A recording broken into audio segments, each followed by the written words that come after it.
Not all journeys begin with thunder. Some start in quiet moments beneath starry skies, where forgotten paths wait to be discovered. If you enjoy gentle quests and soft magic, like and subscribe for more bedtime stories. The storm had passed, but the mud clung to the roads like stubborn memory. In the soaked remnants of dawn, a boy named Cale stood on the edge of Rivermoor, his cloak heavy with rain and regret. Behind him, the village slumbered in silence, its crooked chimneys smoking like tired breaths. He tightened the straps on his satchel, worn leather protesting, and glanced down at the brittle parchment curled in his palm. The map was incomplete, half-burnt and scrawled with runes that shimmered only in moonlight, but it was all he had. A final gift from his father, handed to him moments before flames swallowed the old man's study. Cale's breath caught as he stepped beyond the boundary stones carved with wolf sigils. The woods ahead were thick with ash willows, black and whispering. Beyond them waited the path to the Ember Crown, a relic said to grant dominion over fire itself. It was legend, myth, the mad hope of dying kings, but Cale wasn't chasing power. He was chasing truth. And revenge. 3 days into the forest, the shadows stopped dancing and began to stare. Cale noticed it first in the silences between bird calls, then in the shifting wind that never touched his face. He had grown up near the edge of the woods, but this was deeper, older, what the villagers called the bleeding green. Here, the trees remembered wars. They grew twisted from holding blood and spells in their roots. It was there Cale met the first of his unwilling companions, Naira, a thief with silver hair that caught the faintest starlight, and knives hidden like secrets all over her leathers. She had been following him since Rivermoor, not bothering to hide her tracks. "You walk like you're asking to be eaten," she muttered when he finally confronted her. Her reasons for joining were vague: money, boredom, an old debt, but Cale sensed something else. Something brittle behind her gaze. He didn't trust her, not yet. But she knew the woods better than he did. And the runes on the map had begun to. By the 7th day, they reached the Wyrd crossing, a river too wide to swim and too cursed to bridge. The waters glowed faintly blue, and strange shapes swam just beneath the surface. Long, serpentine bodies with glimmering fins. Naira called them river shades, spirits of drowned kings. She tossed a stone into the water, and a dozen pale faces turned to follow it. "They only attack if you fear them," she said, though her voice trembled slightly. The map pulsed in Cale's hand, lines growing brighter near the river's edge. "We have to cross," he whispered. "The next mark is there." As the night deepened, Cale lit a lantern made from charmoss and wound copper. He stepped forward, whispering an old rhyme his father once taught him, an invocation of fire. The shades parted. The river held its breath. They crossed in silence, the water still and watchful on either side. Once on the far bank, the lantern flickered out. Naira didn't speak for hours.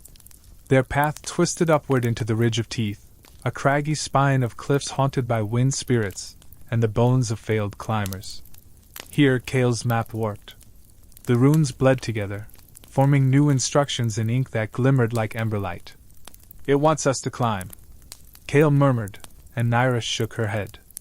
"Maps don't want things. People do." But still, she followed. The ascent was brutal.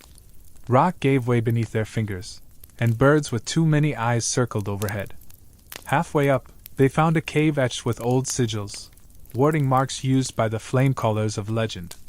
Inside, a single fire still burned, impossibly steady, in a bowl of obsidian. As Cale approached, the flame rose, shaping into a figure cloaked in soot and sparks. It spoke no words, but he felt its meaning in his bones, only the scarred may pass unburned. He rolled up his sleeve, revealing the fire mark that had appeared on his arm the night his father died. The spirit bowed. The fire parted. Beyond the cave was a hidden path, sunless and narrow, that led into the hollow realm, a deep valley where no stars reached. There, the earth breathed. Fungal lights pulsed on tree trunks like slow heartbeats, and voices echoed without source. They walked quietly. Naira seemed different here, more alert, as if the dark recognized her. "My people were buried here," she said at last, fingers brushing the moss-covered stones that jutted from the ground like broken teeth. A plague wiped them out. This land swallowed their names. Kale listened, unsure what to say. But something in the valley stirred at her voice.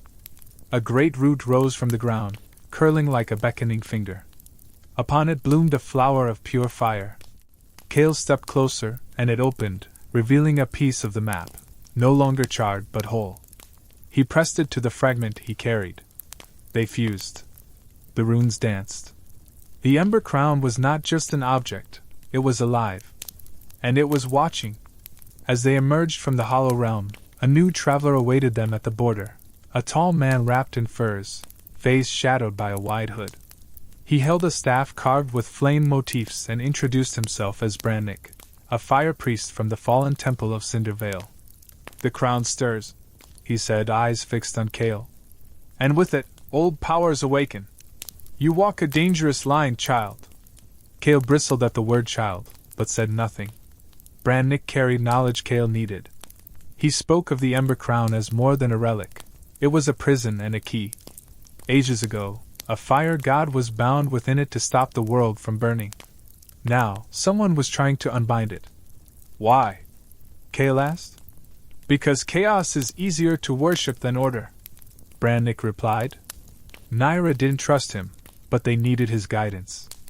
And the next path led through the Scorchlands, a realm where the sun never set, and nothing slept without burning. Crossing into the Scorchlands was like stepping onto a skillet. The air shimmered with heat, and the ground cracked beneath their boots. Every step stirred up ash and buried bones. They traveled at night, hiding during the day in rock hollows and caves. Brannick taught Kale how to speak to fire, how to ask it questions and hear its answers. The boy's gift was raw but potent, shaped by bloodline and pain. "You don't command it," Brannick said. "You court it. You plead." One night, as they huddled near a dying flame, Kale held the map close. A new mark had appeared, the Ember Vault, hidden beneath a sunken city called Drosvin. "We're close," Kale whispered. But something else stirred in the flame's reflection, a shadow not their own. Naira saw it too. A face, burned and broken, watching from the edges of light. "We're being hunted," she said. Brannick nodded. "By those who would rather see the world burn clean." In Drosvin's ruins, they found silence, and silence found them back. The city had once gleamed with golden stone and hanging gardens. Now it was sunken, half swallowed by time and sand. Statues of flame-masked kings lined the avenue, faces melted into anonymity. Deep below, in the belly of the palace, they found the Ember Vault, an orb of crystal suspended in flame, spinning slowly. Kale reached toward it, and the map in his satchel tore itself free, unraveling into a banner of runes. The orb cracked. From it burst a soundless scream, and a gout of fire that did not burn. In its heart stood a girl. Young, eyes molten, voice like burning paper. "You are late," she said. "The crown calls, and so do its enemies." Brannick fell to his knees. "The crown's guardian," he whispered. Naira drew her knives. Kale stepped forward. "Then guide us." The girl smiled, sad and knowing. "You will wish I hadn't." The guardian's name was Liz. She had been bound to the crown for centuries, a child offered to fire so it would sleep. Now, she was waking. Her memories came in flickers, wars, betrayals, flames that devoured oceans. She walked barefoot, unharmed by heat, and spoke in riddles. "The crown is no object," she said. "It is the last breath of a god." She led them to a canyon carved by dragonfire, where echoes repeated words never spoken. There Kale saw visions, his father standing in a field of fire, screaming as unseen hands dragged him into ash. Liz turned to him. "You are not here to find the crown. You are here to become it." The truth hit like thunder. The mark on his arm. The way fire listened. His father's last words, "Protect the line." He had not been hunting revenge. He had been walking into inheritance. Naira watched him in silence, blade sheathed. Brannick began to pray. The wind changed. The map no longer shimmered, it burned, curling at the edges even as Cale held it. The runes chanted in a voice only he could hear. The Ember Crown, once buried, was rising. But so were those who sought to claim it. In the distance, on the black horizon, a line of riders approached, cloaked in ash, their eyes glowing with forge light. The Ashbound? Fire worshippers twisted by zeal, servants of the unbound god. They had felt the vault open. War was coming. Cale, Naira, Brannick, and Liz stood atop the broken steps of Drosvin's palace, watching the sky turn from orange to blood. The next piece of the journey lay north, where the sky never burned and frost could silence even flame. "We ride now," Cale said, voice steady with a fire not his own. "Before the crown chooses someone else." And with that, the four vanished into heat and dust, the first sparks of legend carried by wind. Northward they rode, past the boundary where fire waned and cold took root like an ancient truth. The land unfolded in sheets of ice and forgotten winds, the sky a pale gray mouth that whispered warnings no one heard. Snow fell in strange patterns, spirals, runes, sometimes feathers. Naira noticed first. "This place remembers magic," she said, and even Brannick's flame-touched staff flickered low. Liz walked barefoot as ever, untouched by the chill, her breath curling upward like smoke from a dying wick. Cale pulled his cloak tighter, the map bound to his chest beneath layers of fur. They followed a trail carved into glaciers, the spire path, made centuries ago by frost monks seeking to imprison what fire could not kill. Their destination was the Mirror Sanctum, where ice held not only reflections, but memory, and perhaps the next truth about the Ember Crown. Every step northward stripped them thinner. Every gust of wind peeled back more of who they were, revealing who they might yet become. As night descended like a blade, they found shelter in an abandoned watchtower buried to its neck in snow. Its stone walls bore carvings of fire battling ice, the two locked in eternal spiral.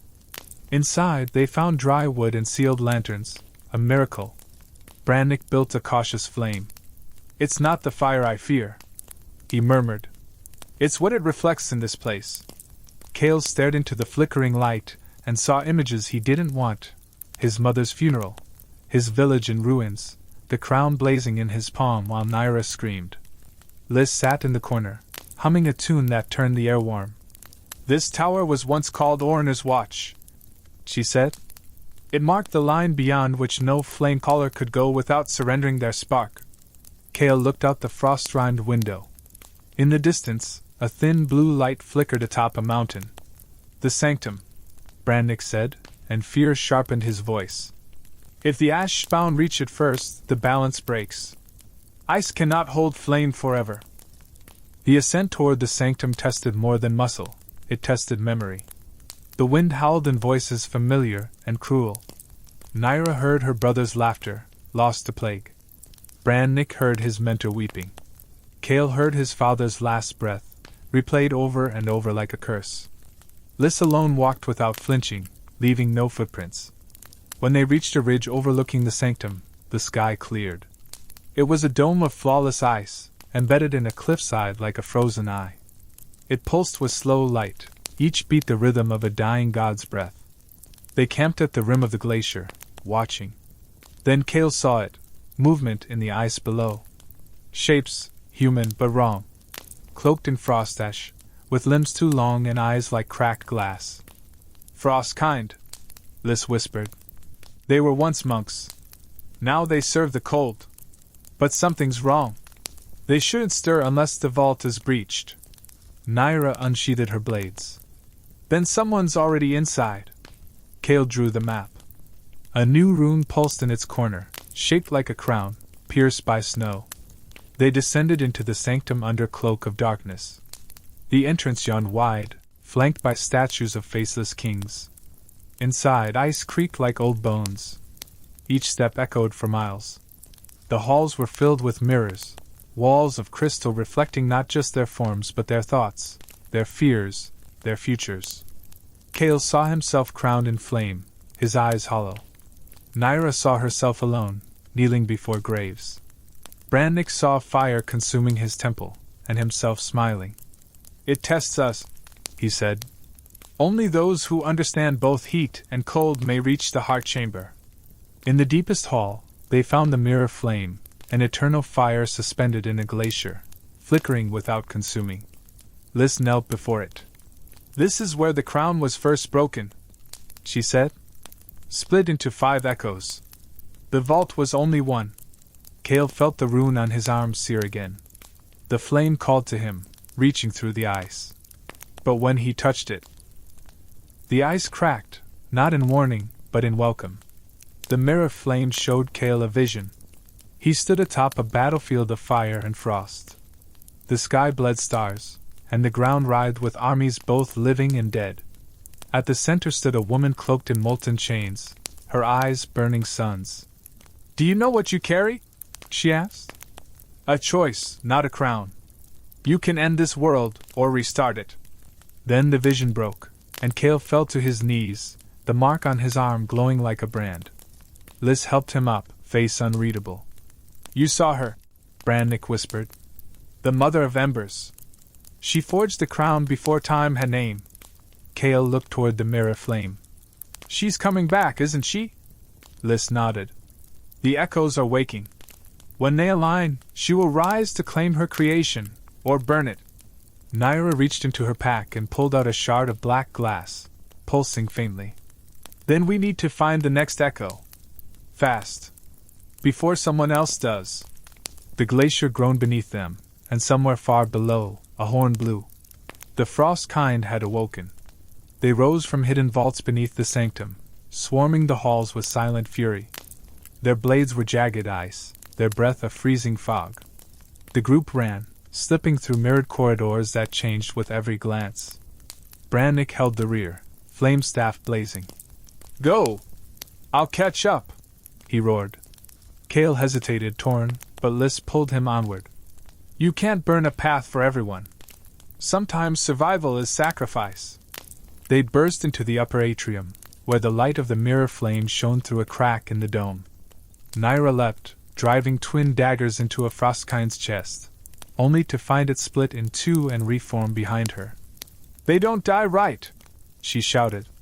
Cale turned, raised his hand, and fire erupted, not orange, but blue, cold fire. It struck the frostkind, freezing them in place. "What was that?" he asked. Liz stared at him. "That was not your fire. That was the crown's." Cale didn't answer. He couldn't feel his hand. They escaped the sanctum on wind-torn cliffs, ice cracking beneath their feet. Brannick rejoined them, limping and burned, but alive. "The frostkind aren't the only ones waking," he rasped. "The ashbound know where we are. They'll come." Cale wrapped his hand, still numb from the fire that wasn't fire.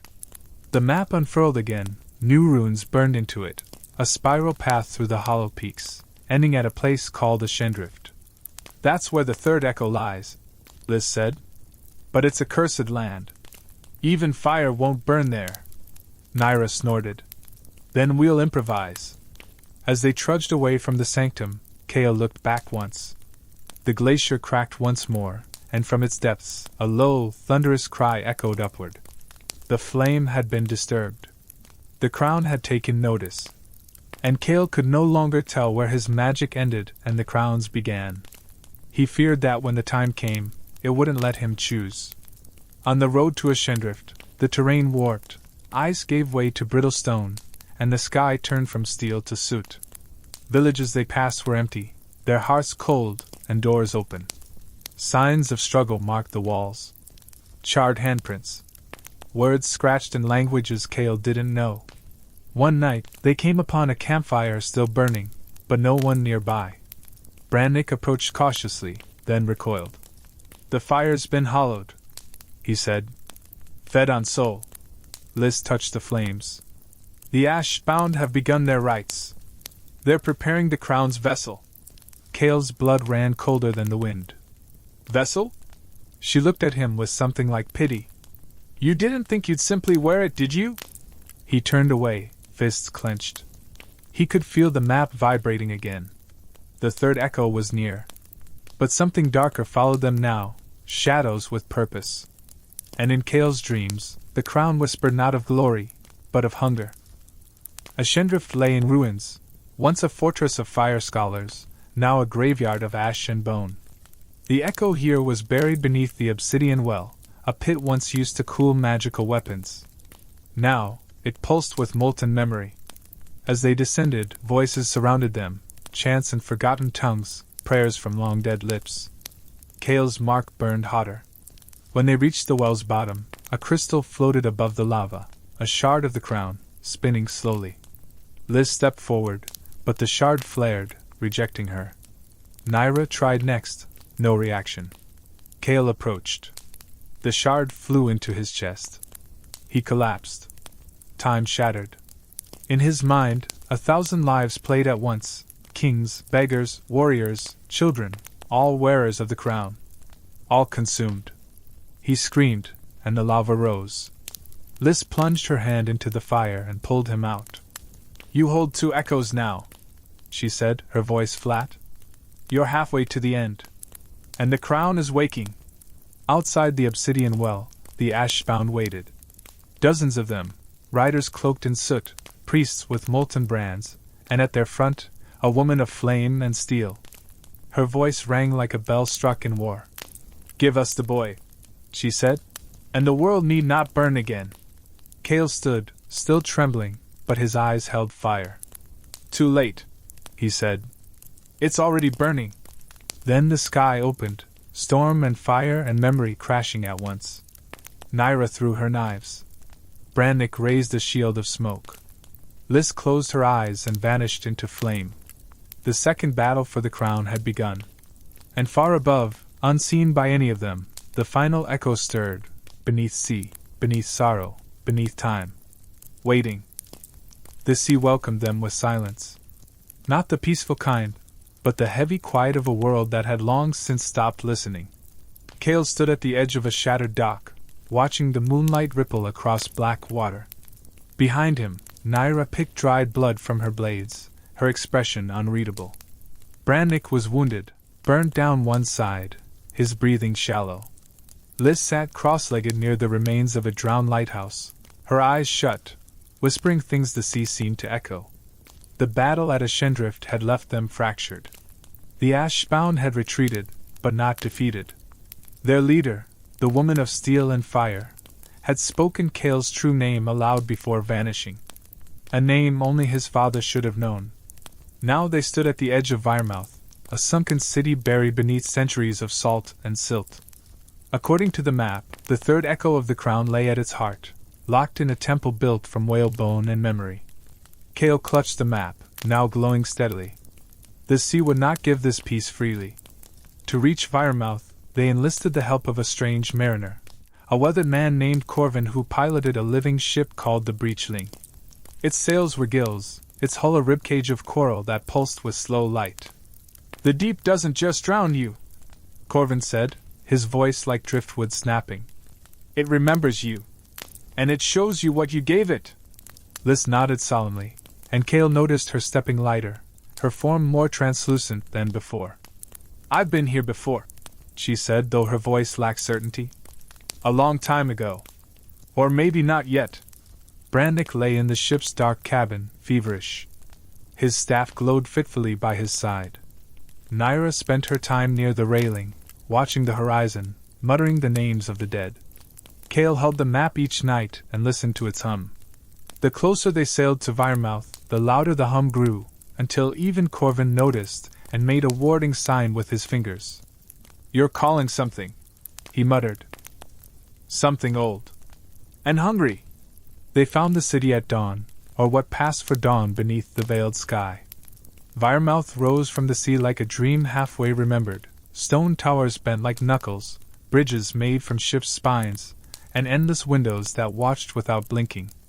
The Breachling anchored near what had once been a harbor gate, now choked with seaweed and bone. As they stepped onto the drowned stone, the air changed, thick with salt, yes, but also with sorrow. The silence deepened, the kind that made even footsteps sound like betrayal. Liz led the way, her presence warping the mist. "There," she said, pointing to a half-submerged colonnade. "The Temple of Echoes." Kale followed, the map guiding him like a lodestar. Inside the temple, carvings covered every surface, waves swallowing cities, crowns melting into water, flame burning underwater like grief that would not extinguish. And at the center, in a cradle of obsidian coral, floated the third echo. It pulsed, not with fire, but with sound. The moment Kale stepped into the chamber, the walls began to hum. The third echo was not a shard of flame, it was a note, a frequency only he could feel. It vibrated through his bones, his breath, his blood. He reached out, and the echo drifted toward him like a feather on a tide. But before it touched his skin, the waters around the temple erupted. A massive form breached the surface, a leviathan of smoke and tide, its body stitched from drowned warriors, its eyes ancient bells. "It is the Keeper," Liz said softly. "It guards memory. You must offer one." Kale turned, confused. "What does that mean?" Corvin's voice rose from the corridor. "You must give something true. A memory you can't reclaim." Kale closed his eyes. He thought of Rivermoor. His father's study. A lullaby hummed in the smoke. The smell of burned parchment. "I give you the moment I stopped being a son," he whispered. The echoes sank into his chest. The Leviathan bowed and vanished. The third echo altered him. It wasn't a wound or a gift, it was an absence. He felt lighter yet hollow. When he tried to remember his father's voice, all he heard was wind. Naira noticed first. "You're quieter," she said, not unkindly. "Like your thoughts are further away." Brannick recovered slowly, muttering old prayers with new cadence. "The echoes aren't just pieces of the crown," he said. "They're trials. Sacrifices. Each one carves something out of you." Kale nodded, distant. Liz didn't speak. She had begun to hum again, different this time. The tune echoed the same frequency as the echo itself. Kale caught her glancing at the sea often, as if expecting something to return. The map reinked itself again, revealing a final destination. Not land.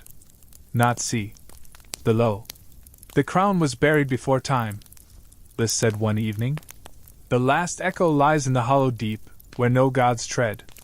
If we go, we don't return unchanged." Kale met her gaze. "We've already changed." The breachling could not follow them further. Past a certain point, the water grew too heavy for sails or breath. Corvin gave Kale a final warning. "The hollow deep listens. It repeats what you fear. Take breathstones. Don't listen long."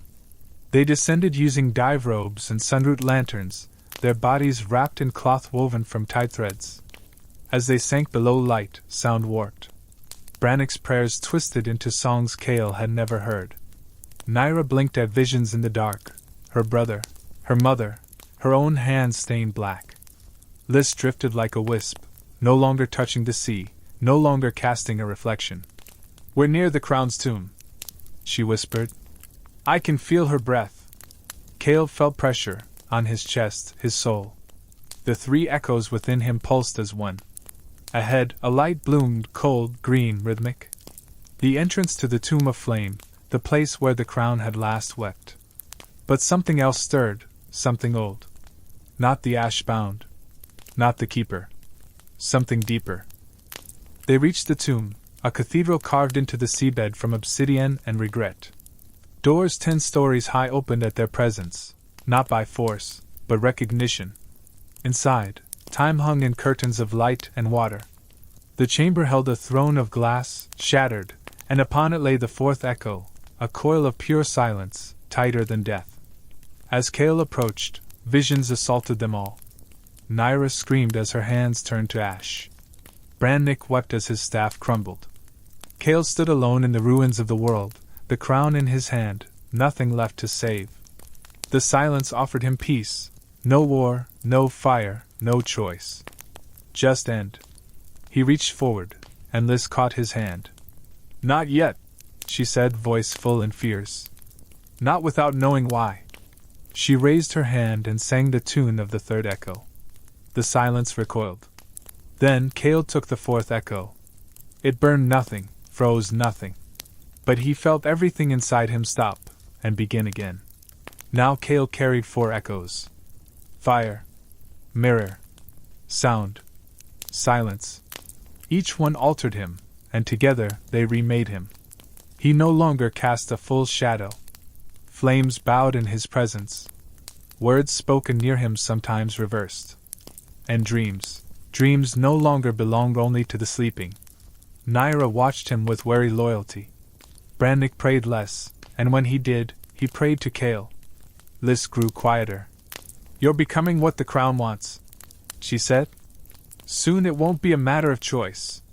The last echo calls." The map now bore no marks. Instead, its surface pulsed like skin, a slow heartbeat. They rose from the hollow deep, not by swimming, but by willing. The water parted. They emerged on an island that had never been mapped, never named. Its trees were petrified flame. Its soil ash. At its center stood a black spire, broken and burning with light that cast no illumination. The final echo waited there. And so did the Ashbound. The Ashbound had arrived first. They stood in rings, chanting, surrounding the spire. Their leader stepped forward, the woman of flame and steel, her face now unmasked. It was Kale's mother. "You were never meant to be the bearer," she said. "You were meant to be the vessel." Shock rippled through Kale, but deep down, he knew. The memory he'd sacrificed, the sound of her death, was never true. She had not died. She had left. "The crown chose me," he said. "Not you." She laughed. "The crown chooses no one. It devours. You've been preparing it with every echo you claim." The sky cracked overhead, revealing a vortex of flame and time.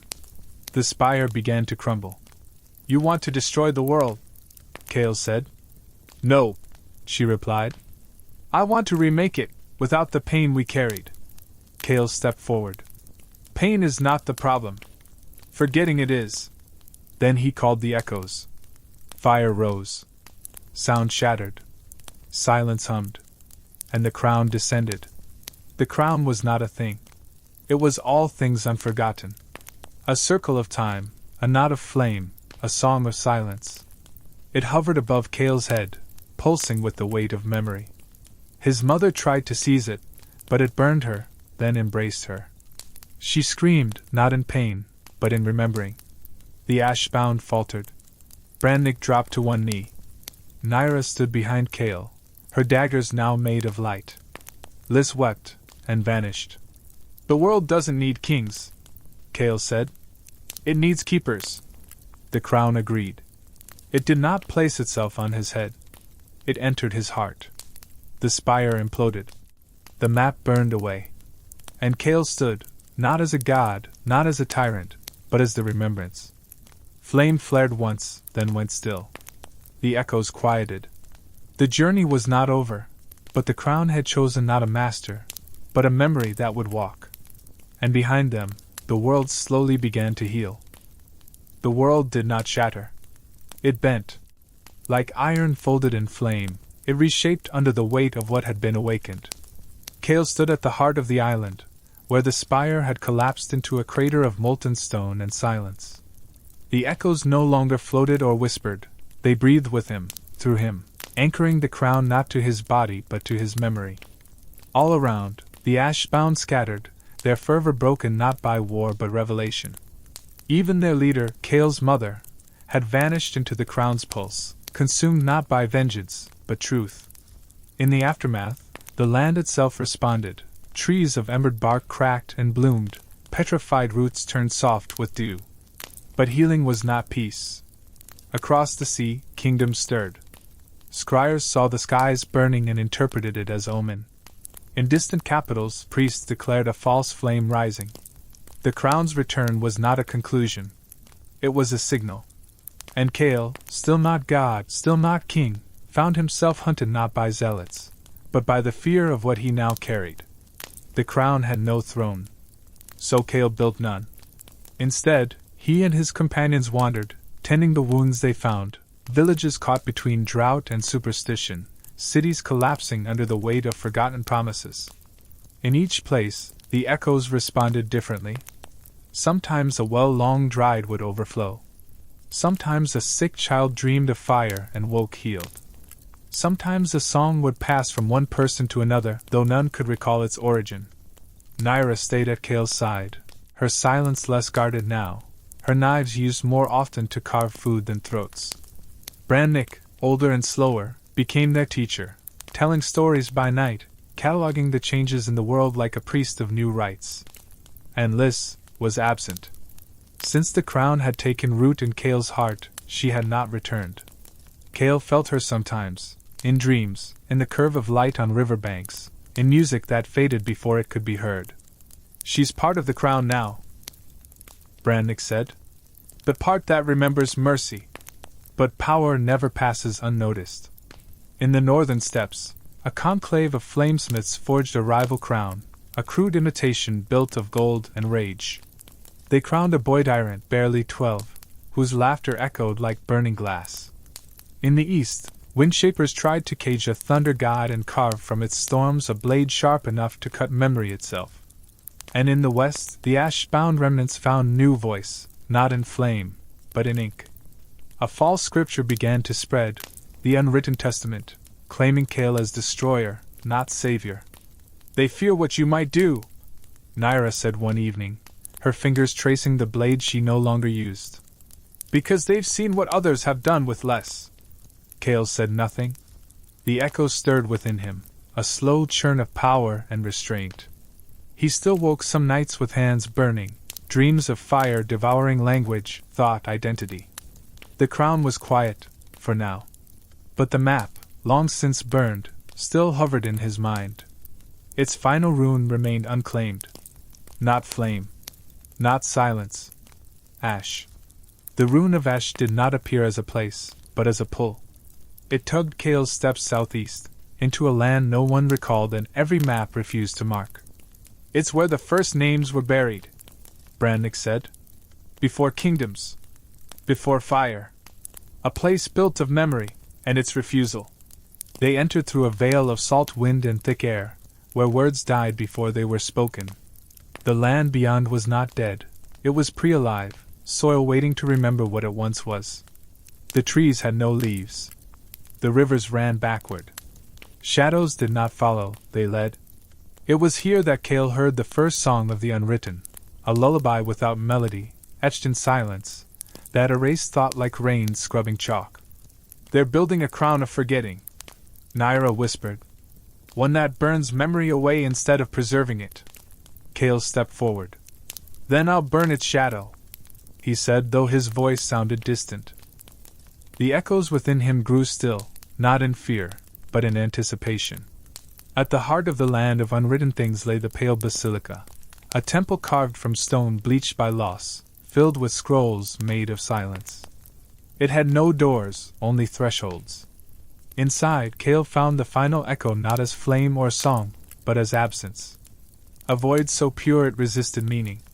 At its center stood a man cloaked in papyrus-gray robes, face wrapped in ink-stained gauze. I am the scribe, he said. The final keeper. You are not the first to bear the crown. Kale approached warily. But I will be the last. The scribe smiled, a crackling sound like pages turning. That remains to be written. He raised his hands, and from the ceiling fell ash, not hot, not cold, just final. To hold the last echo, you must write your own erasure. A parchment unrolled in Kale's hand. A quill, formed from Naira's blade, hovered nearby. Write the name you wish to forget, the scribe said. Kale stared at the page. After a long moment, he wrote Kale. The echo of ash entered him like a sigh. It did not burn. It did not sting. It relieved. For the first time since Rivermoor, Kale felt light. As if the weight of expectation had been peeled from his spine. You have given yourself up, the scribe said. Now you may carry the world without bending it to your will. Kale's features changed subtly, not erasure, but translation. Those who knew him might pause, then shake their heads. You've changed, Brannick said when he saw him again. Naira only stared, then nodded. Not Kale, she said. Something deeper. Kale, now nameless, smiled. Names matter less than memory.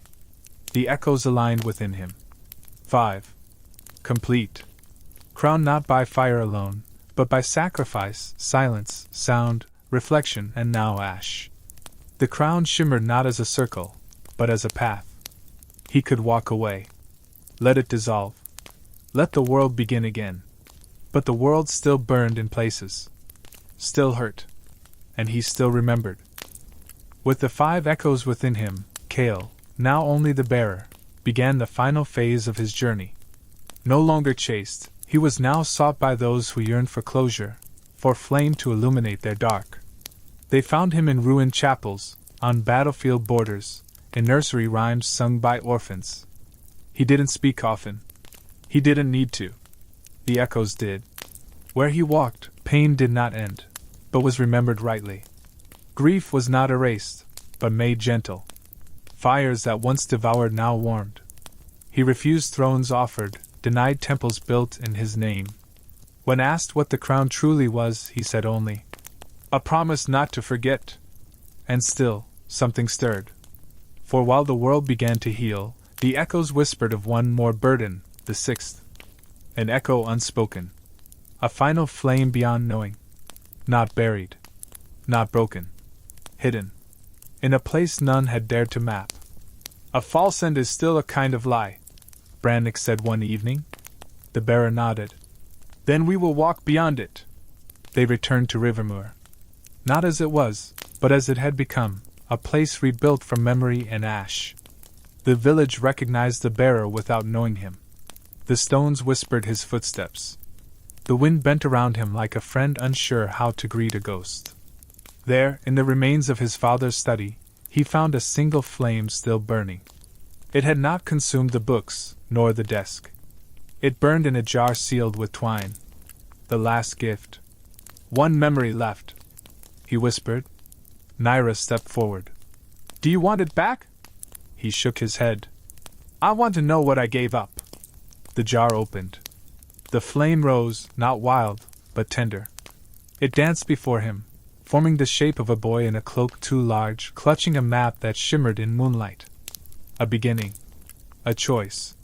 The bearer smiled. "Let the world remember him," he said. "I will walk onward." The flame kissed his palm, then vanished. The world, in time, began to name him again. Not Kale. Not king. Not God. But things more human, he who walks. The crowned flame. Ashkeeper. Schools taught the story differently. Some said he vanished after uniting the echoes. Some claimed he dissolved into light.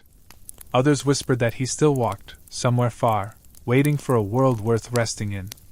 Naira eventually left his side to teach what she'd learned. Brannick passed away beneath a tree that had once bloomed fire. And the bearer? He walked north again. Toward the snow. Toward the hollow deep. Toward the place where even gods had feared to look. The 6th echo was not on any map, because it was not a place. It was not even a truth. It was a question. And only those who had lived through flame, silence, sound, ash, and mirror could dare ask it. The bearer stepped forward, alone now, but never truly. The crown pulsed. The path widened. And the question waited. What is the 6th echo? It is not for gods to define, nor for kings to wield. It is what remains when nothing else does. When flame forgets how to burn. When silence forgets its stillness. When even ash is too tired to fall. The bearer reached the final edge of the world, where sky and sea folded into thought. He did not look back. He did not need to. The world remembered. And because it remembered, it endured. He stepped forward, into uncharted, unwritten space. And as his foot touched nothing, something bloomed. Not flame. Not ash. But meaning. That was the true crown. Not power. Not memory. But the promise that no story, however painful, need ever be forgotten. Behind him, the wind carried 5 echoes. And ahead, the 6th awaited, silent, unseen, alive. And the bearer walked into it, smiling. The bearer stood at the edge of the hollow deep, a land no sun had ever warmed. There was no wind, no sky, only a silence that inhaled the world. Unlike the ashlands, which reeked of endings, the hollow deep was a place that had never begun. Here, even echoes dared not whisper. Yet the bearer stepped forward, and the crown pulsed with a new rhythm, slower, deeper, as if bracing itself. Beneath his feet, the stone was not stone but memory made hard. A staircase spiraled down, not carved, not built, simply waiting for someone to descend. He walked for what felt like days, though time had little meaning here. At the bottom, he found a door not made of wood or iron, but of questions. They twisted and shimmered. Why do you still walk? Who remembers you? What will remain when you are gone? And the bearer, without answering, placed his hand upon them.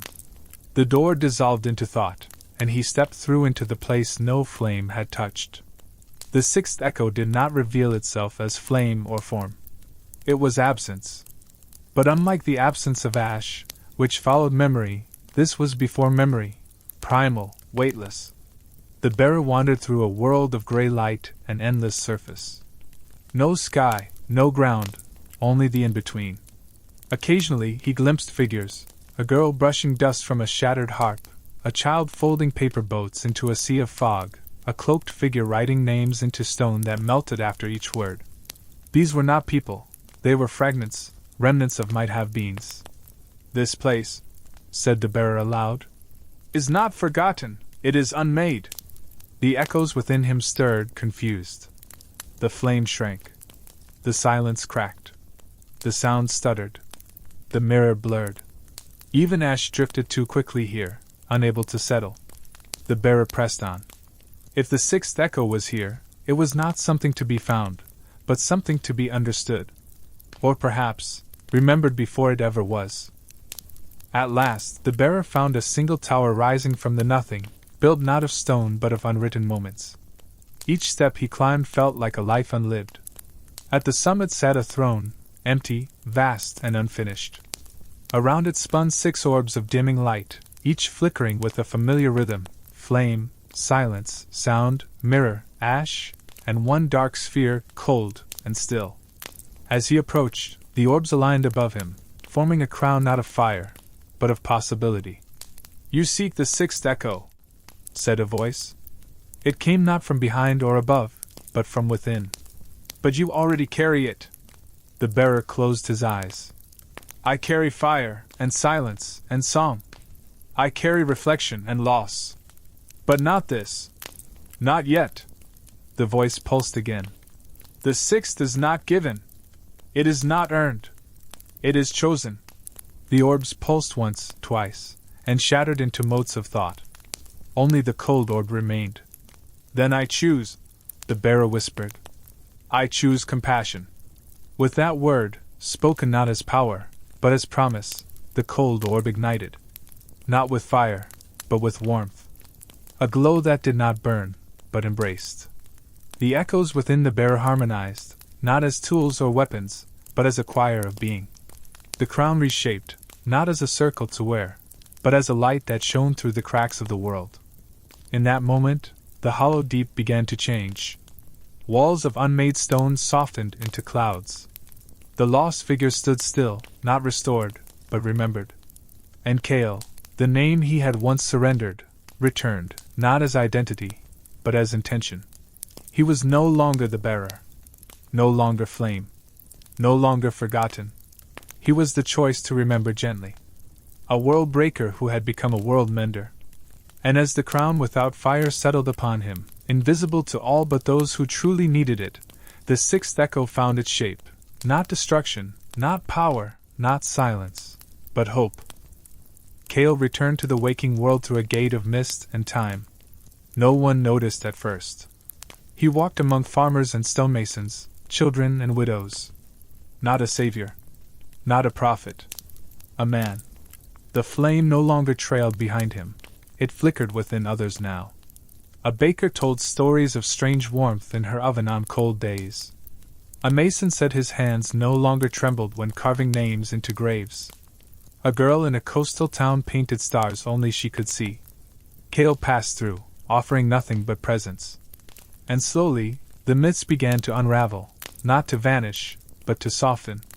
The tale of the crown was no longer about a weapon or throne, but about the quiet defiance of choosing to care in a world that demanded power. "Will they forget you again?" Naira asked when she rejoined him, older now, wiser. Kale smiled. "They already have. That is the gift." She nodded. "And still you walk?" "Always," he said. "Until someone else chooses the same." Brannock's tree had bloomed into a library, living bark engraved with names and stories, branches curled into shelves holding no books but memory. Kale visited, touching one name gently, Brannock Fireeater. The tree sighed. "Still walking?" it whispered. "Still walking," Kale replied. The roots glowed briefly, echoing the presence of a man who had once defied death with a laugh and an axe. Nearby, Naira had started a school, not of magic, not of battle, but of listening. Children learned to hear silences, to find songs inside stories, to see ash not as ruin but as soil. Kale never taught there. He simply watched, content to fade. But sometimes, when a lesson was hard, or a child cried quietly in the corner, he would hum a tune with no words, and the room would grow warmer. "Do they know it's you?" Naira once asked. "No," he said. "But they know. That's enough." In the echo of that moment, the sixth sang, gentle, invisible, true. One winter, a messenger from the east arrived bearing a scroll sealed in silver wax. The kingdoms had gathered, united not in war, but in uncertainty. They had seen the change, felt the softening of violence, the cooling of greed, and they feared its source. "The ember crown must be studied," the scroll declared. "Its bearer must be known." Kale handed it to Naira without a word. She burned it in her hands. "Let them search," she said. "Let them wonder." He nodded. "Wonder is better than worship." Still, he knew the time was near. The world did not need him, but it needed what he carried. The echoes could not stay within one's soul forever. They were gifts, not possessions. One night, under a sky bright with the breath of stars, Kale placed 5 small stones in a circle and whispered a name into each. The stones glowed. Across the world, 5 souls woke with a sense of something new. And the crown passed, not ended, but shared. Years passed. Kale aged, slowly. The echoes, no longer bound to him alone, made space within him. He walked lighter, smiled easier. And one day, he stood at the very place where the spire had once fallen, the crater now a garden, filled with singing trees and children playing tag among the roots. He sat beneath the largest tree, now called the Flame Keeper, and watched. A small boy approached, offering him half a peach. "You look like the man in the stories," the boy said. "The crown man." Kale smiled. "Maybe I am." The boy tilted his head. "Are you a hero?" "Sometimes," Kale said. "Mostly not." The boy thought about that, then nodded. "Good. I like stories where people mess up and still fix things." Kale laughed, a sound made of river light. "Me too." And in that moment, the 6th echo gleamed again, not as light, not as voice, but as a child's acceptance that trying was enough. The end did not come as flame. It came as a choice. Kale awoke one morning and found that the crown, now invisible, dispersed, no longer whispered. The echoes had gone quiet, not because they had vanished, but because the world had learned to carry them. Naira stood beside him. "You ready?" she asked. He looked at her, smiled. "I've been ready since I walked into fire." Together they climbed the hill where the first map had been burned. Nothing remained there but wild flowers. "Do you regret it?" she asked. "No," he said. "Because I was never alone." She took his hand. "Not once." They sat together until the stars rose. And when they did, Kale closed his eyes. Not in surrender. In peace. His breath faded. His body remained, still and warm, embraced by the crown without fire, a story remembered, but never repeated. A light without heat. A memory that no longer burned. And so it was that the world continued, not ruled by a crown, but lit by its echo. Children learned the 6 songs, not to control, but to understand. Fire for courage. Silence for rest. Song for joy. Mirror for reflection. Ash for grief. And the last, for hope. The crown without fire became a story told by starlight, by campfire, by quiet breath before sleep. It was not a thing. It was a choice. Every time someone chose kindness over conquest, honesty over fear, memory over myth, they wore the crown. Kale's name was carved into no stone, but it lived in every hand that helped, every voice that soothed. In the hollow deep, where echoes were born, the six still waited, not alone now, but surrounded. For the crown had never been a weapon. It was a promise kept. And so the story ends, not with a battle, but with a breath. And you, reader, you now carry it too.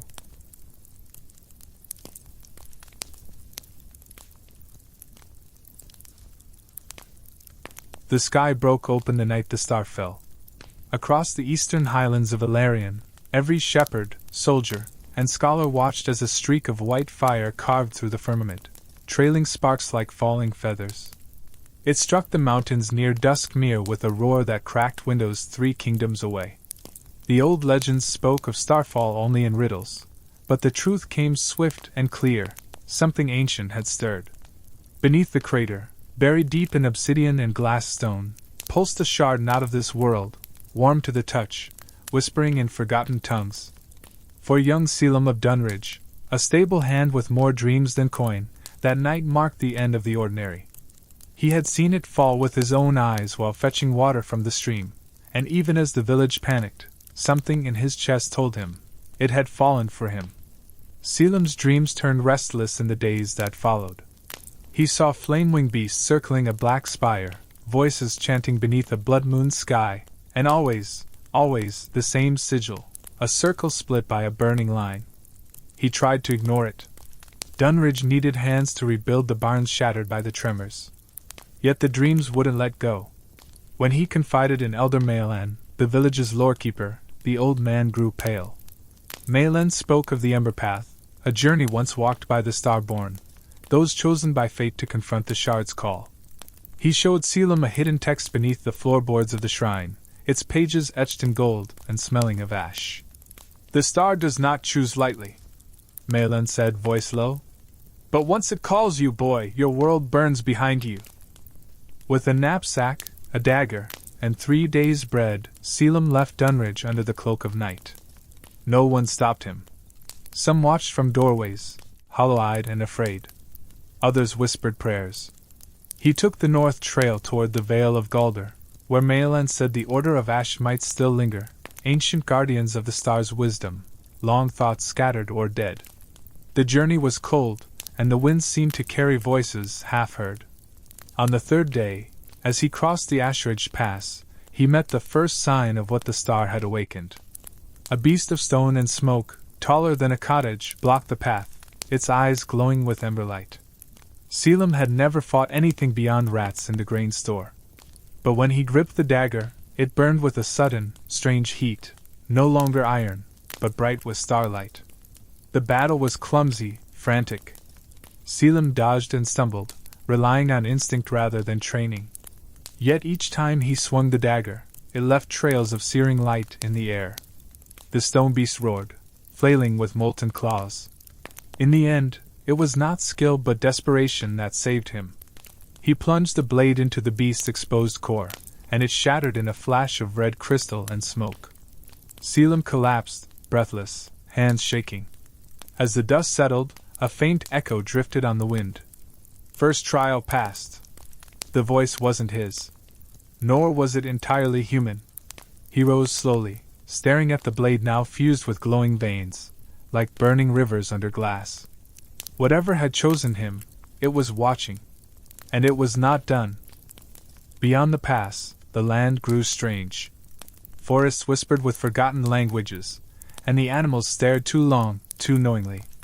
In the village of Hollowmere, Selim was turned away by frightened townsfolk who had heard of the star-hunted one.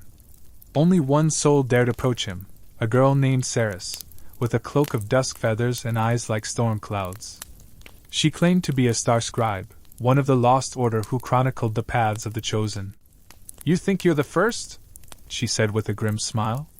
"You're just the next page." She offered to guide him, but only if he swore to stay the course, no matter what he would lose. Selim hesitated only a moment before nodding. In his heart, he already knew there was no way back. Saris led him through the wilding marshes and the weeping ruins of Kelvinth. She taught him to read the signs left by older Chosen, glyphs carved into trees, forgotten lullabies hiding directions, the stars themselves shifting to mark the road. Along the way, Selim began to change.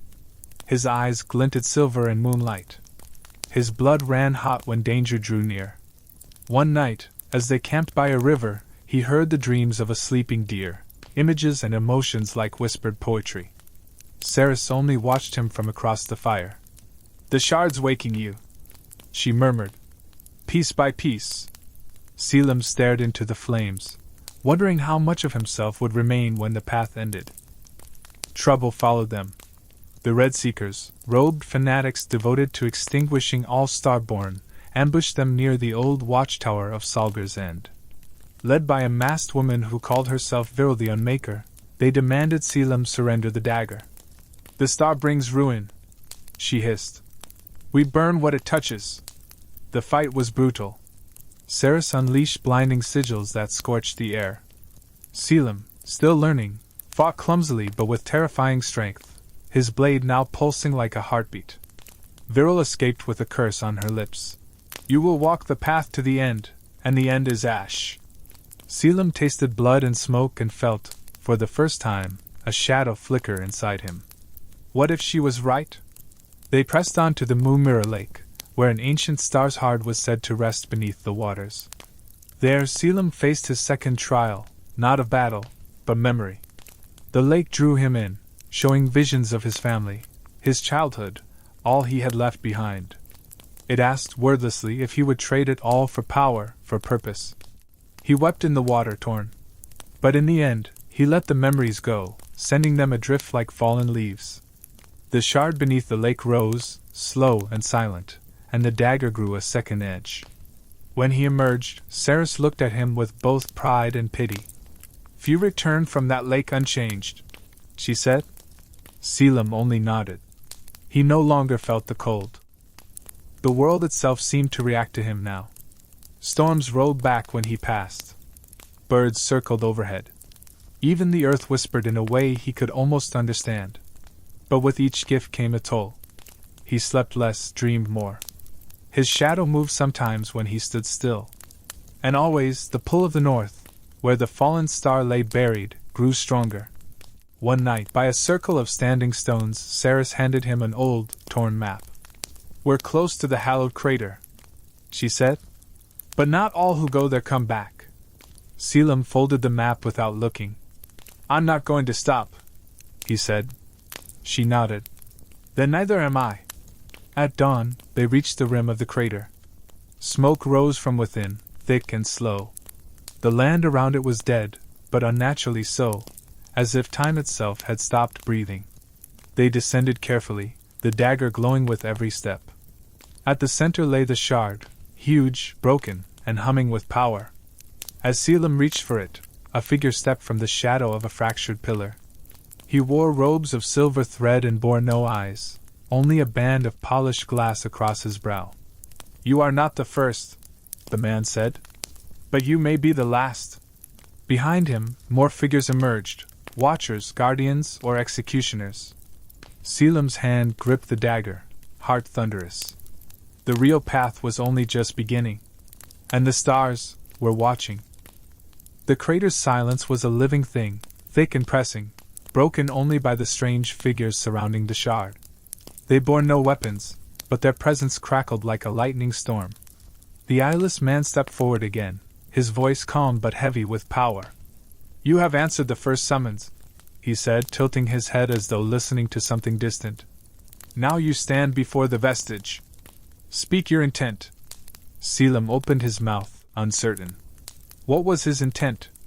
He hadn't come for glory or gold. Only the unshakable feeling that this path had called him. "I want to know why it chose me," he said finally. I want to understand. The man paused, then smiled faintly. Then you may yet endure. The others parted, revealing a narrow stair descending beneath the crater's heart. Walk the ember path, child of starlight. If you fall, your name will be forgotten.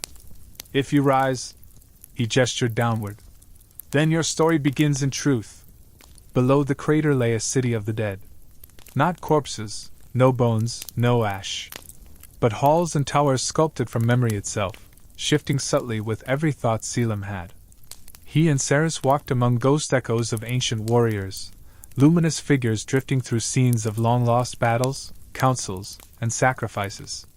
This is the sanctum of the Starborn, Saris whispered, reverent. The Order once ruled from here, before the last shardfall shattered them.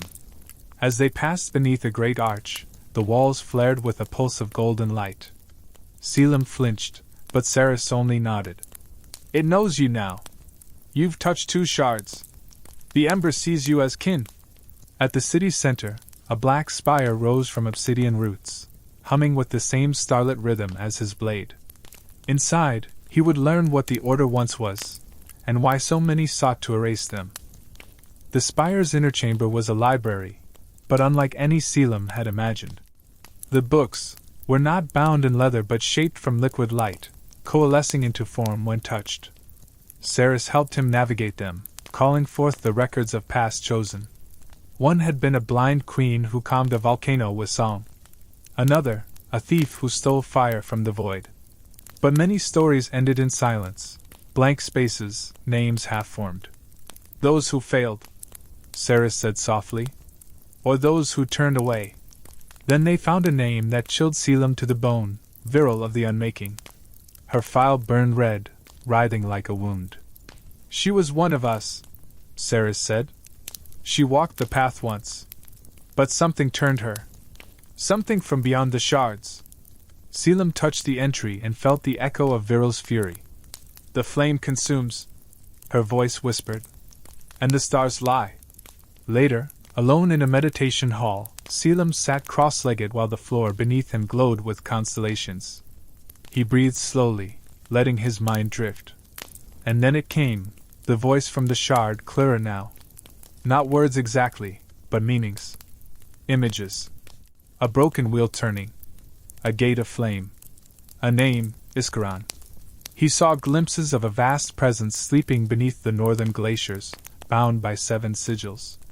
Each shard awakened brought it closer to rising. You are the flame's heir, the voice told him.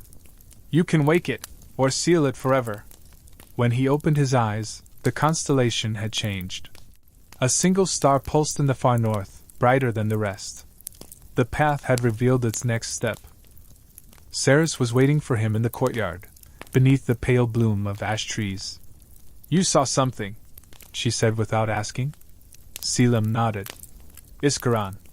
The name means something. Saris flinched. That's older than the shards. It was said to be the first fire.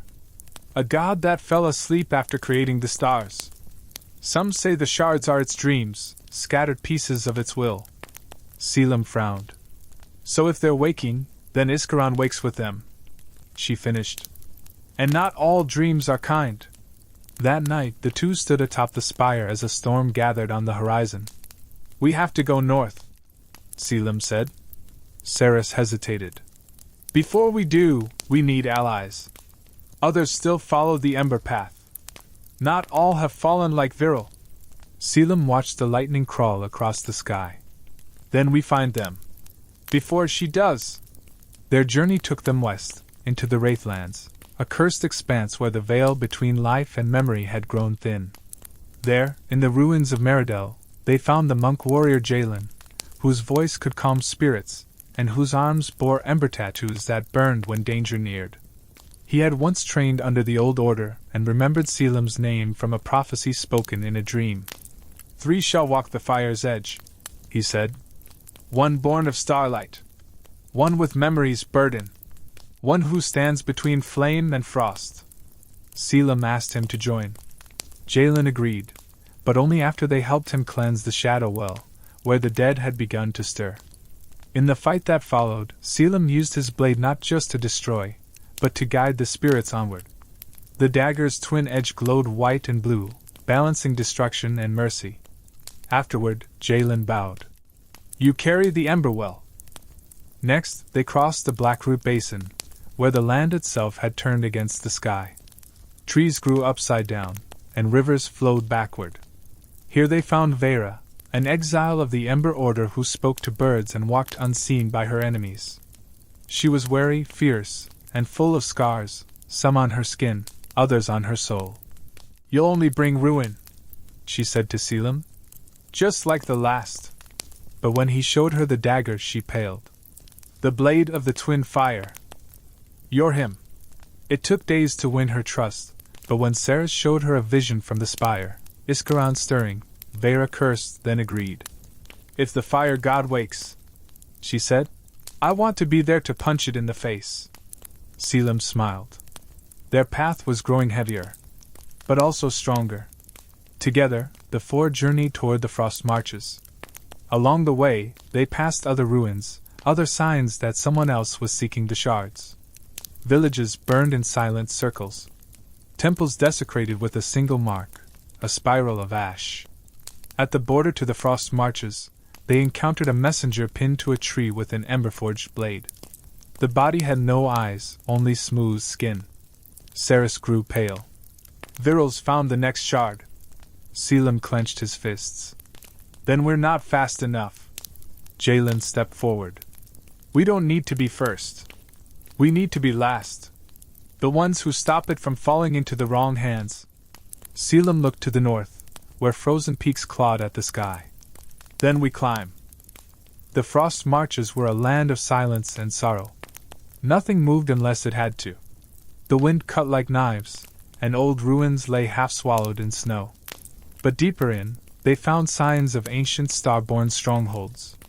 One, the Temple of Seven Flames, still held echoes of power. As they entered, a memory storm struck, visions pouring into them all. Jalen wept as he saw the death of his teacher. Vera screamed at voices from her past. Selim alone stood steady, the dagger's glow shielding him. At the temple's heart, he found a frozen shard encased in crystal. As his hand touched it, a howl split the ice. From the darkness came Viril, her mask cracked, eyes burning. Too late, she hissed. This seal breaks with or without you. And the temple began to fall. The ground gave way, plunging them into the chasm below. Selim woke in darkness, separated from the others. The shard pulsed beside him, fully awakened now. He felt its power, wild and cold, surge through him. Ice formed on his skin, then melted with flame. Balance, the voice inside whispered. You must become both. Above, battle echoed, Viril against his companions. Selim climbed, blade in hand, heart full of fury. At the top, he met her again, blood on her hands, a sneer on her face. You think you're chosen? She snarled. You're just a vessel. You'll break like the rest. They clashed, emberlight and void light crashing in a storm. And when it ended, Viril lay broken in the snow, her mask shattered. But she smiled even as she bled. Too late, Selim. He wakes. You lit the way. And far to the north, Iskaron stirred. In the wake of Viril's defeat, silence fell over the Frost Marches like a mourning shroud. Selim stood among the ruins, snow mixing with blood, the jagged remains of Viril's mask clenched in his hand. The others slowly gathered, Saris limping, Jalen wounded but standing, Vera with frostbitten lips whispering curses to the wind. But it was the stillness in the shard that unnerved them most. For the first time, it had gone silent. What does it mean? Saris asked, voice hoarse. Selim turned to the north, where the auroras twisted like torn silk. It means he's awake, he said. Beneath the ice, beneath the mountains and the stories, the fire god Iskaron had stirred. Not fully, not yet, but the dream that had slumbered for millennia had shifted. And in that stir, the world itself began to change. They made camp in the shadow of the breaching spires, jagged peaks that once marked the northernmost edge of the known world. But the cold had grown wrong. It no longer numbed, it burned. Ice melted underfoot only to refreeze in warped patterns, fractals blooming like sickness. Strange aurora-born creatures began to stalk the ridgelines, eyeless, smoky things shaped like memories gone rotten. Saris deciphered one of the dreams Selim had been having, visions of an ancient forge beneath the world where Iskaran had once tempered the stars. If the forge reignites, she said, it won't just warm him. It'll burn the veil between thought and matter. Our world will be dreams, unformed, unfiltered. Jalen frowned. And what happens when gods dream in anger? No one answered. But all of them felt it, the pressure in the air, like something enormous was trying to breathe through their skin. The map they recovered from Viral's body led them to the edge of the hollow wastes, where reality had frayed entirely. Villages turned inside out. Trees screamed when touched. The sky showed different constellations depending on who looked. Here, the shard inside Selim flared violently, offering protection barely. They moved carefully, watching each other for signs of leakage, when dreams began to replace thoughts. Vera was the first to falter, her eyes turning silver for a day as she spoke only in riddles. But they reached the heart of the wastes intact, the ruined citadel of Orisk, once a fortress of the Ember Order, now a massive scar in the land. Beneath it, according to legend, was the furnace of the deep, where Iskaran's fire first entered the world. Selim felt drawn toward it like a tide, and when he touched the citadel's gate, it opened, not with hinges, but with memory. Inside, the citadel whispered with trapped time. Hallways changed, echoing with the footsteps of those long gone. Lights flickered in corners where no flames burned. Saris led the way, guided by the glyphs only she could read, left by earlier chosen. They descended for days, deeper than any had ever gone, until the stone gave way to something stranger, metal that pulsed like skin, warmth without fire. The final chamber was not a forge but a chamber of stars, domed in dark crystal, and in its center, floating above a pool of silver flame, was the heart brand, the first shard, pure and unbroken. As Selim stepped forward, a voice filled the chamber, not from the shard, but from within him. You are the gate, the key, the flint. Strike, and I awaken. His hand hovered above the flame. Behind him, the others shouted, but their voices dulled, distant. In that moment, Selim understood, if he touched it, there would be no turning back. The ember would no longer be a guide. It would become him. He touched it, and the world cracked. Fire surged through his bones, not heat, but creation itself. For an instant, he was every star, every scream, every story ever burned into the sky. The citadel groaned and collapsed, the pool flaring into a vortex that devoured matter and time. The others barely escaped as Selim floated above it, burning like a living constellation. When he fell back to earth, his eyes glowed with molten gold, and his blade had become the flame twin, not a dagger now, but a sword that shimmered between flame and frost with every breath. The cost, however, was clear. You're different, Saris said later, afraid.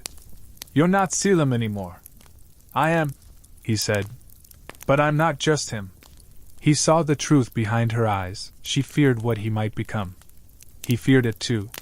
The path forward became one of consequences.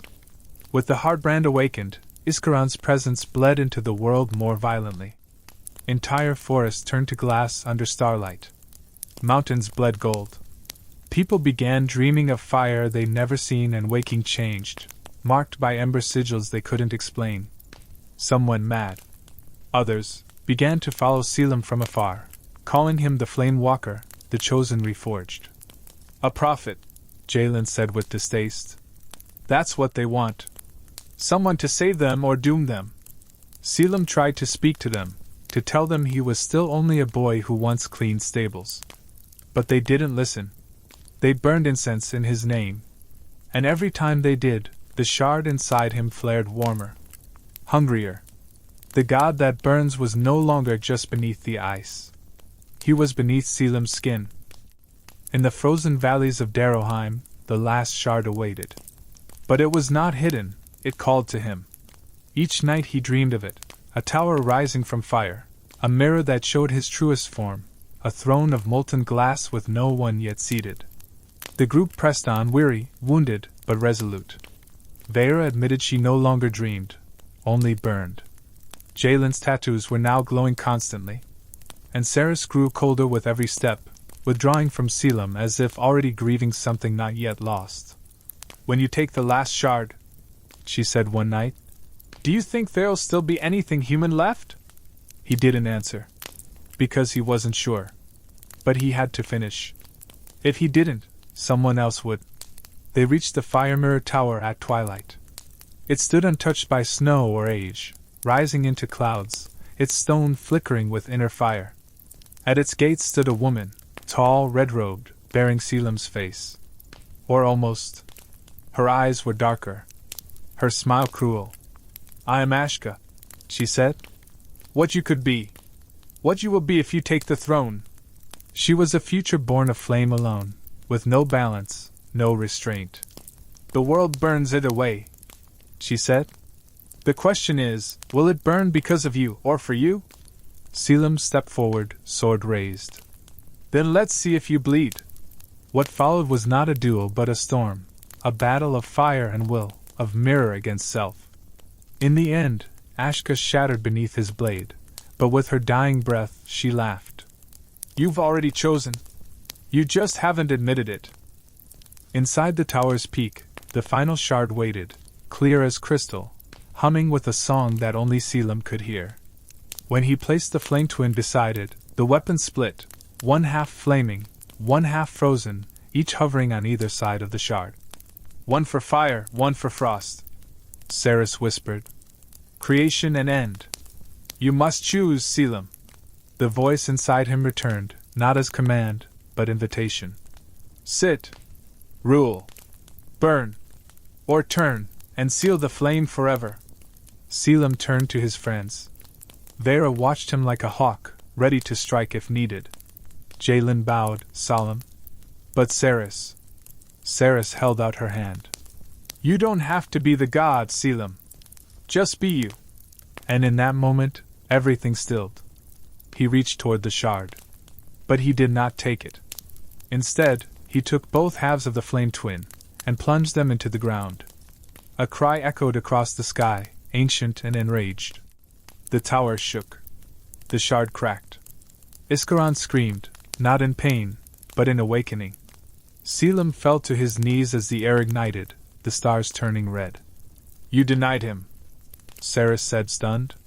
"You refused the crown." "No," Selim whispered. "I chose the fight." And far beneath the world, beneath ice and fire and time, Iskaron opened his eyes. The god had awakened. And the war of flame had begun. The skies bled. From the moment Selim refused the shard's crown, a rupture spread across the heavens, a burning rift that carved through night and day alike. The constellations twisted into new forms, unrecognizable and wrong. Stars flickered, then vanished, as if swallowed. And across Ilarion, the world began to tilt. Forests caught fire beneath snowfall. Rivers flowed with molten light. Entire cities dreamed themselves into ruin. Iskaron had awakened, not fully risen, but aware. And in that awareness, reality bent.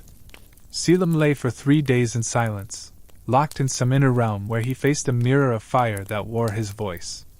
"You should have ruled," it said. "Now you will burn with them." But when he awoke, Saris was still there, eyes weary, but loyal. "You didn't fall," she said. "That means there's still a chance." Outside, the winds howled, not air, but memory, flung loose from the waking world. Their group, once 4, now led an army. Not of nations or soldiers, but of the woken, people marked by the dream fire, changed by the gods stirring. Farmers who wept ember tears. Children who sang star songs. Exiles who glowed faintly in the dark. They followed Selim not as a king, but as a lighthouse, proof that the fire could be survived. At the ruined halls of Arden Hearth, they gathered and lit a pyre that did not consume, but purified. Jalen trained those who could bear arms. Vera led scouts into flame-scarred regions. And Saris began writing again. Her ink shimmered, her parchment sparked, as if the story itself refused to stay still. "This is bigger than legend," she said one night. "We're inside the myth now. And it's still being written." Selim nodded. He could feel it too, the sense that time watched him now, waiting to see what he'd become. The enemy was not Iskaran alone. From beneath the fractures of the world, others stirred, dream-born horrors given shape by fear and flame. Colossi of molten bone. Serpents woven from forgotten names. The worst were the hollowed, once human, now vessels of Iskaran's will, empty-eyed and radiant with cold fire. At the edge of the searing divide, Selim met the hollowed king, a former ember monk whose heart had been replaced with a shard fragment. "You were offered godhood," the king said. "You spat on it. You will kneel when the world does." Their battle split the ground for miles, but when the dust cleared, the hollowed king was dust, and Selim stood stronger. Yet even in victory he trembled. For each battle made him brighter, and brighter things burn. To stop Iskaran, they needed to reach the Well of Unmaking, a place beyond the edge of maps, where the Ember Order once buried the tools that could destroy a god. But the path was sealed by the 7 wards, ancient locks tied to the first chosen spirits. Each ward had to be unlocked with a relic lost to history. The first, the Tear of Ilnora, lay deep in the Riftlands, where gravity broke and the dead still spoke. Selim, Saris, Vera, and Jalen descended into the shattered gorge, where sky and earth reversed. There they battled ghosts of past chosen, including one who wore Selim's face but lacked his eyes. "You are the echo!" it hissed. "The false fire." But they reached the tear, and when Selim touched it, a third flame ignited in his soul, the fire of endurance. The wards fell one by one. In the storm vault of Thynol, they faced wind spirits bound by oath and sacrifice. In the obsidian choir, they bargained with voices trapped in black stone, each song costing memory. Selim gave away the smell of his mother's hair. Saris forgot her first poem. Jalen, his father's name. And Vera gave her fear. From then on, she laughed even in the worst of it. "I'm not brave," she said. "Just too hollow to care." And still they pressed forward. At each ward, Selim burned brighter. His veins glowed, and his steps left trails of emberlight. The Woken whispered. Some knelt. He begged them not to. But what else could they do, when even the stars seemed to bow? As the 6th ward fell, Iskaran stirred fully, and the world cracked. Not shattered, but peeled. Layers of possibility began bleeding through. In the forests of Dravanth, entire villages flickered between versions of themselves. A child who had died of fever returned, older, with stars in her eyes. A mountain that had never existed rose overnight. Reality became porous, like cloth wet with flame. It was Saris who began to fade next, not physically, but temporally. Her voice would lag behind her lips. She'd write things before she thought them. "I'm slipping," she said. "This is what happens to those who walk beside gods." Selim held her close. "You're not leaving me," he said. "Not now." "Then don't burn," she whispered. "Stay soft. Stay you." The 7th ward was not a place but a choice. A mirror buried in the deepest part of Selim's soul. He faced it alone, inside a dream forge of molten light. There, the ember voice returned, not wrathful, not cruel. Honest. "You want to stop the fire," it said. "But you are fire. You want to seal me, but you are the seal. You want to live, but gods don't get to live. They burn. They choose." And the mirror showed him 3 lives, one where he ruled as flame incarnate, one where he died sealing the god forever, one where he walked away, letting the world decide. None were painless. None were wrong. But Selim chose the second. And when he woke, the mirror was gone. The final ward was open. And so was the Well of Unmaking. The well was a place between breath. Beneath a sky of no stars, atop a plain of nothingness, it pulsed like a second heart. The Woken gathered. Thousands. Some weeping. Some radiant. Above them, the sky tore, Iskaran, no longer slumbering, but rising. His form was not singular. It was every fire ever lit, every story ever told around flame.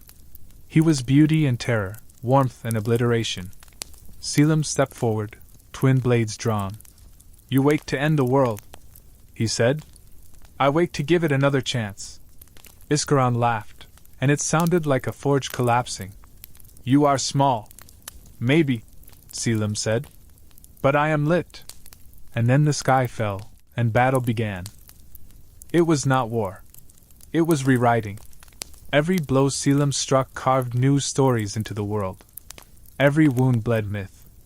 Vera fought like a falling star, silent and furious. Jalen's tattoos became chains that bound fire to will. Saris, drifting between seconds, wrote truths that bent reality to her ink.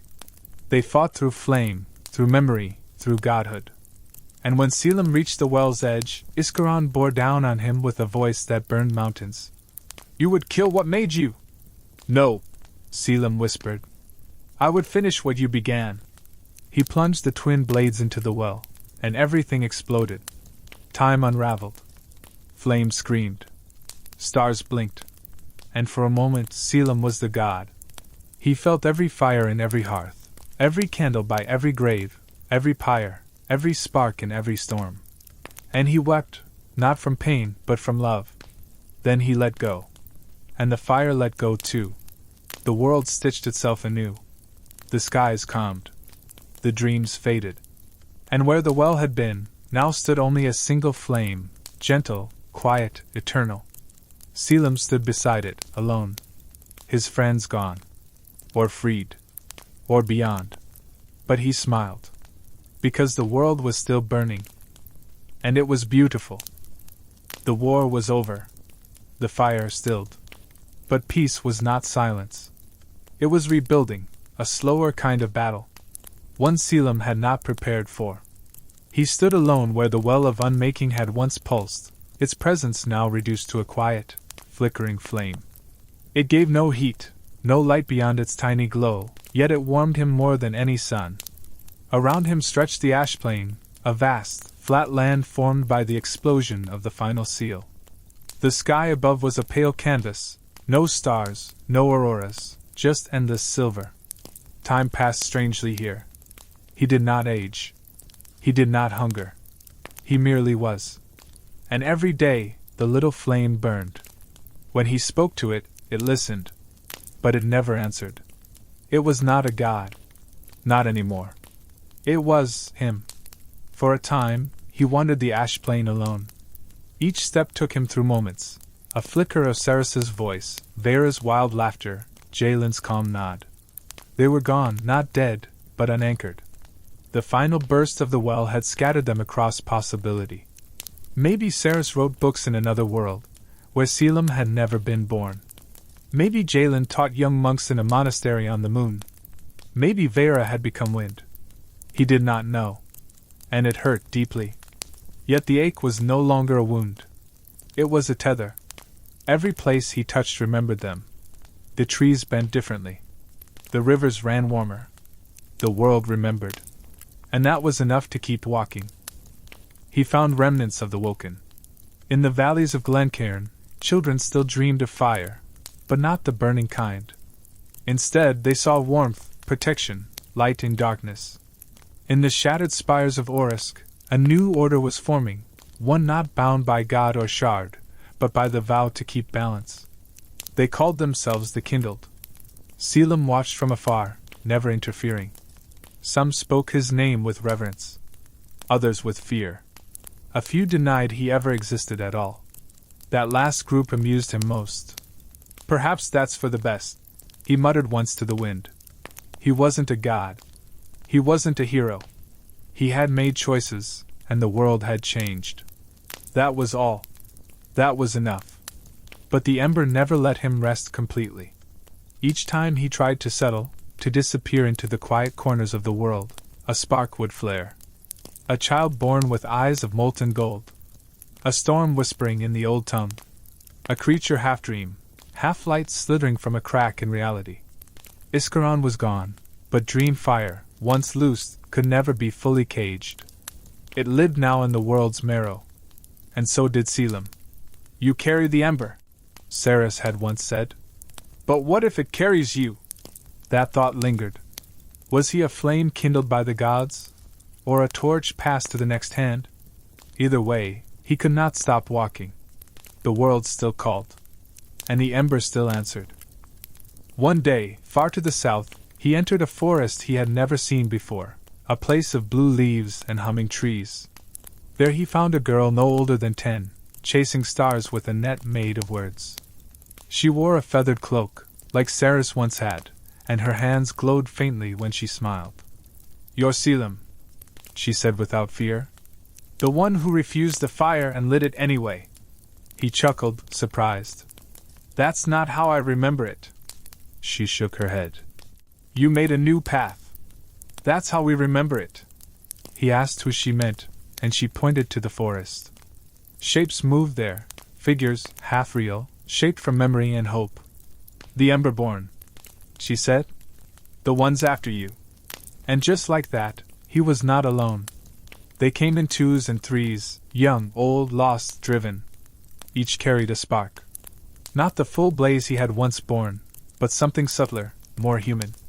And they looked to him not as a god or legend, but as a guide. "Where do we go?" one asked. Selim paused. He looked east, where new mountains rose from ash. "Wherever there's cold," he said. "Wherever it's dark." The ember, once a burden, had become a compass. Not to power, but to purpose. They lit fires in forgotten places, wrote stories into stone, sang to the stars. And the stars sang back. Quietly, but clearly. The flame had not ended. It had simply learned how to listen. Years passed. Or moments. Time was strange now. Selim grew older, but not in body. His soul felt layered, like sediment formed from fire. He dreamed less of war and more of peace. He remembered laughter louder than battle cries. He saw Vera's smirk in the wind. Jalen's footsteps in temple sand. Ceres's ink on the sky at dusk. One night, he sat by the first flame, the one that had survived the war, the one he had refused to crown. It flickered, golden and quiet. "We did it," he whispered. "We chose something better." The flame did not answer. But it glowed a little brighter. And Selim smiled. That was all he needed. But all flames fade in time. One morning, the kindled awoke to find only footprints where Selim had stood. No body. No echo. Just warmth, lingering like a hand on a shoulder. Some said he had become the flame entirely, scattered across every hearth and candle. Others claimed he had stepped through one last gate, to face a god none of them knew. A few believed he simply laid down, closed his eyes, and slept. The truth didn't matter. What mattered was the path remained. And it glowed. New feet walked it. New names were spoken. And the ember, eternal and patient, watched over all. In the centuries that followed, the tale of the ember path changed. It became a song sung to frightened children, a scroll studied by scholars, a legend doubted by kings. But always, in some small way, it returned. In the dream of a farmer who sees stars fall. In the courage of a girl who carries fire through snow. In the hand of a boy who finds a strange blade glowing in a river. The path never ended. It waited. And when the world darkened, as it always did, someone would walk it again. Not to become a god, but to remind the world what fire truly was, not destruction. Hope. And so the ember remains. Flickering. Watching. Waiting. Not for the strongest. Not for the chosen. But for those who refuse to let the dark stay dark. Who walk forward when there is no light. Who carry warmth in trembling hands and say, "This is enough." Somewhere, in some hidden grove, a child leans down and lights a fire with trembling fingers. The sparks catch. The flame grows. And far away, just for an instant, a figure watches.